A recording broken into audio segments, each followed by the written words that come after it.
What's going on, everyone? I'm Lando, and this is another episode of Lando Sports Discussions, where I give my opinion on a few sports topics. Of course, go into the YouTube or listen to our podcast, the Between Brothers podcast, for more content. But let's go ahead and get started on this week's topics.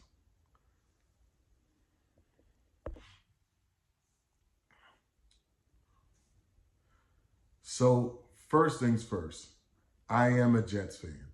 Die Easy Jets fan, which means if you came to my house, you wouldn't see a bunch of Jets memorabilia all over the place, but I am and do root for the Jets. With that being said, I've never been a fan of Aaron Rodgers. I've never been a fan of Nathaniel Hackett. I think our general manager is a good GM. He's made enough moves, but these last two moves, specifically for the quarterback position, I wouldn't be mad if he got fired. And also, I hate the Jets ownership. Now, with that being said, it's ironic that I was also a Brett Favre hater, and he happened to end up on the Jets at the end of his Packers career too, when the Packers got sick of him. But at least Aaron Rodgers, being that he works for Johnson & Johnson, he didn't decide to show off his Johnson like Brett Favre did. So I will give Aaron Rodgers credit for that. But let me let y'all know what I think overall about everything that's happened in the Jets this last week. So where did this all start going wrong? Well, it started going wrong when they decided to hire Nathaniel Hackett to bring him in. So that instantly made Aaron Rodgers the most powerful man in the organization, other than the ownership. So that was the first thing. Now, when things started, you started seeing the fractures in between him and Robert Saleh, the mandatory minicamp where he skipped out on it. And I even mentioned, like, this dude is not a leader. And that's why I've always been an Aaron Rodgers hater. It has nothing to do with him talent-wise. He just never was a leader. And I used to call him front runner Rodgers, because when things got tough, he got going. And I mean going like gone. So, I just never cared for Aaron Rodgers as a leader. He did win a Super Bowl, but that doesn't mean that he was a leader. You know what I'm saying? Like, clearly they had great leadership on that team. Charles Woodson, Clay Matthews, guys like that. So, but Aaron Rodgers was always kind of this prickly guy. And I can understand, like, as you get older, you get kind of set in your ways. And he is a great quarterback as far as talent is concerned. But he didn't execute and win at a high level on a consistent basis. It just doesn't make sense on why he got so much praise, especially when he's in his late 30s, leaving the Packers. That being said, let's get significantly more recent as of last week. Well, the offense hasn't been creative. So, and nothing special. And then Aaron Rodgers, he finally links up with Garrett Wilson. And it was because really nobody else was very reliable during that game. So he just locked in on Garrett Wilson, similar to what he's done, in the past. It was Jordy Nelson and then Devontae Adams. And now, it seems like it's going to be Garrett Wilson, or it should be Garrett Wilson anyways, because he's the most talented receiver on the team. But the whole London thing happens. Before then, it was the cadence thing. And Aaron Rodgers gets upset. But I'm like, well, the dude barely participated in camp. Apparently, they said he only threw like a dozen throws in camp. I don't understand why you're like, oh, well, let's hold people accountable. But you've never held yourself accountable as the leader of the team. And then he's like, oh, if I play better, like this now it's like this fake accountability. If I play better, we wouldn't be in this position. People wouldn't have got fired, which is true if you play better, but you didn't really want him there anyways, So I don't understand why he's trying to pull this whole like ho-hum. Me and him were good. The awkward push when it wasn't like, oh, like usually when people aren't huggers, they'll like give like an awkward hug type of thing. But when you like stiff arm a man trying to show you love, no, that shows that there's issues between us. So stop with the lies and people trying to take his word for gospel. You remember the vaccine immunization thing, where it's like, oh, I've been immunized, which technically that doesn't mean he was vaccinated. Those are two different topics or two different words, but they kind of insinuate the same thing. Like, the dude's always been manipulative, so to benefit himself. So Aaron Rodgers is junk to me. You know what I'm saying? He's not a very good leader at all, and he was lucky to win the one Super Bowl that he won. But let's go into some other things as far as why I don't think that the firing does anything for the Jets. Now let's get into why I believe that the firing does nothing for the Jets as far as their coaching thing. Even though they did demote Nathaniel Hackett, and I love that move, I don't think that that's going to change anything. Here's why. They replaced him with Todd Downing.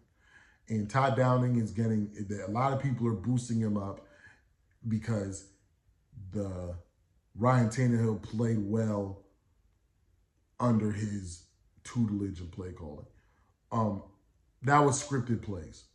Todd Downing, the last season that he was coaching the Tennessee Titans, they were 28th in offense and they averaged 17 points a game. I think the Jets already average 17 points a game. And people was like, oh, that was with Ryan Tannehill. Well, what's the difference between Ryan Tannehill and Aaron Rodgers right now? And then I love Breece Hall. I thought he was going to have 1,400 yards this year, but he's definitely not on pace for that yet. He had Derrick Henry. I think Derrick Henry missed some games that year, but I think Derrick Henry also still had 1,000 yards, even though he missed like 5 or 6 games. So what are we talking about? Nathaniel Hackett, to me, is the worst offensive coach I've ever seen. And we, as a fan base, have to hold the team that we're fans of accountable. That's why I don't buy Jets and Knicks memorabilia anymore, because we haven't held them accountable. Now, the Knicks have done some things to turn things around, but I think Dolan isn't as involved in the day-to-day stuff. But Aaron Rodgers has not played well. Statistically, they said over the last 3 seasons, he's been pretty much Derek Carr. And Derek Carr would never have as much power as Aaron Rodgers does in the Jets organization. I don't understand why the Jets get so enamored with they're legends, but they're way, way past their prime. We can't keep acting like that he's just going to be a great quarterback again. That don't happen. Tom Brady never fell off. And then his last season, where he did kind of fall off because he wasn't executing the way he was, he retired. He got out of there. Aaron Rodgers hasn't been executing. His last season with Green Bay, they went 9-8. They lost to the Lions when it was a must-win game. Front runner Rodgers don't win tough games. I think as far as all the Hall of Fame level quarterbacks, he's one of the worst when it comes to coming from behind in the fourth quarter. You know, now he's made a couple of Hail Mary throws that ended up working out in his favor. He's probably the best Hail Mary thrower of all time, but he doesn't win these games. He's front runner Rodgers for a reason. At least that's what I've called him the last decade or so. Of course, I haven't been on social media the last decade, but everybody who knows me knows that's what I've been calling him, because he's not a leader. He is not a leader. I do not like Aaron Rodgers. There's nothing that's going to change that. To be honest, even though I'm a Jets fan, I'm glad this is happening. Because all the Jets fans that were on the social media platform saying I was a fake Jets fan, I didn't know what I was talking about. The Jets were a 13-win team. Right now, y'all think that the Jets about to win 11 games? Y'all think the Jets gonna win 11 of the next, 11 of the next 14 games? No, I'm tripping. It's 17 games. 11 of the next 12 games. That's what y'all believe. Jets fans, that's what y'all believe. Okay.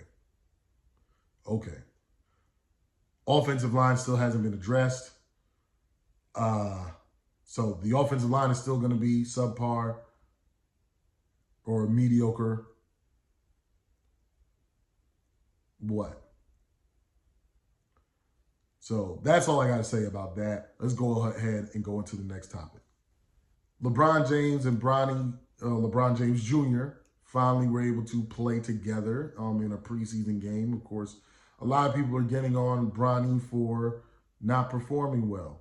I have been somebody, I want to say, since Bronny was a senior in high school or maybe a junior in high school. I didn't think he was an NBA player. Um, it's nothing against Bronny. There's just, I've seen NBA players like when they perform in high school, and Bronny never just gave me those vibes. He's far better than me at basketball than I ever was. So I don't want to kill Bronny, but I just never thought he was an NBA guy. And with that being said, he's in the NBA thanks to his father, and I'm not mad that his father was in the position to be able to do that. But he's not an NBA player. He's shown that once again. He showed that in Summer League. He showed that at the Combine. There's been a lot of Bronny James apologists. Some of them are friends of mine. And I guess we should still wait and see, because it's an 82-game season if he continues to develop. He was the 55th pick. We shouldn't expect the fact that he's on a roster is surprising. You know, like, so we shouldn't give him first round expectations, top 5 expectations over, because he was the 55th pick. And we all know that he was the 55th pick solely because of LeBron. So then but LeBron is the reason why LeBron is getting so much scrutiny. And it's not because he's LeBron, solely because he's LeBron James' son. Because the Jordan brothers didn't get as much scrutiny as Bronny James has. The issue is LeBron is the one who came out here. He's saying, "Oh, when he was 5 years old, I saw it," and he's like, his mom was like, "What do you mean he's 5 years old?" How, like, even his wife was like, "You can't tell that at this point." You know what I'm saying? And then it's like he's saying like NBA teams were crazy for not drafting him first round, and even mostly the second round, and that he was better than X amount of players in the league. And so when he's saying that, his fans start to believe it. His stands, I should say, start to believe it. And people are like, "Oh, well, he's working behind the scenes with him and stuff like that." And LeBron, as far as IQ, is one of the highest IQ players of all time. So we got to take his word for it. But that's not necessarily true. LeBron has never built an incredible roster around him. Now, he joined a well-built roster that Pat Riley put together. But like when LeBron has been into power, there hasn't been an elite roster around him when it came to making certain moves after certain guys would go down or things of that nature. So I don't know why everybody gives LeBron all this credit, like he's really putting these great teams together. He was just a fantastic player who was able to carry teams to way further than we would expect them to go. But this guy is putting a lot of pressure on Bronny. You even saw like the look on Bronny's face when he was telling that lie about him taking it coast to coast. And I'm not saying he didn't take coast to coast, but like he was like, yeah, like he got it. He got it. A 5-year-old kid got it because he can go coast to coast and make a layup. And that's incredible. You know what I'm saying? I think they have lower rims when they're that age, but like that's incredible for him. But that doesn't mean anything. You know what I'm saying? Like Bronny has had, and this is the point I've been making. Bronny has had, if LeBron James has put all this, like he puts $1 million a year to his training and body and things of that nature, you don't think he's putting up a lot of money for his sons to train and execute and things of that nature? And there's, basketball, to be honest, is starting to not be a poor man's sport anymore. I shouldn't say a poor man's sport, a sport where a kid can get out the hood anymore, because we got these NBA players putting so much money in. AAU is expensive and things of that nature. There's starting to be a financial barrier to basketball now. But you got hundreds of thousands, maybe millions of dollars of training, yet you're an average, like you looked like an average high school player. You were a buns college player, like, and he had all the resources. You know what I'm saying? It's just like, man, I can imagine some of the guys I went to school with in New York and Virginia that if they would have had $10,000 a year that they could have used towards training, they would have been NBA guys. Shoot, I can imagine what I could have been if I had that kind of money. I was just at the park every day, you know. And I'm not, like I said again, these guys are way more talented than I was. But I'm just saying, but I didn't have the like such training as Bronny. So it's like, you know, I could have made the NBA in my opinion if I would have had millions of dollars of training and things of that nature, and not be a very good NBA player in my opinion. But it's just like I don't get why LeBron is forcing this thing.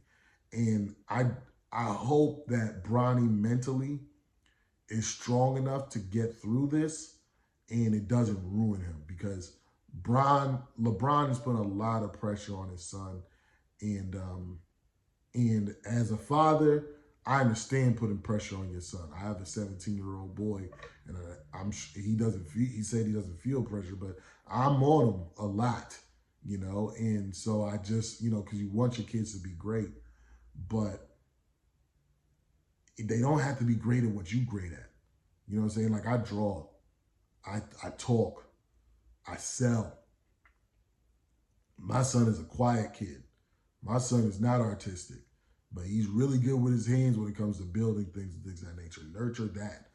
I ain't sitting here trying to force him to be an artist or do a podcast or whatever, you know, be a salesperson, whatever, you know. So I don't know, man. It's you know, good luck to Bronny. I hope he can last in the league. No, actually, no, I don't know why I said that lie. I hope he's out of the league very soon, actually. I hope he's out of the league very soon, because he don't need this. He really don't need this, man. Like, I can imagine the dudes who were competitive like I was, like, going at him like that. So, yeah. Anyways, that's it for us. Or that's it for me and Lando Sports Discussions. Thank you all so much for watching. If you like the content, please like and subscribe to the channel, and also comment what you think about the topics today. Tell me what you think about what the Jets have done.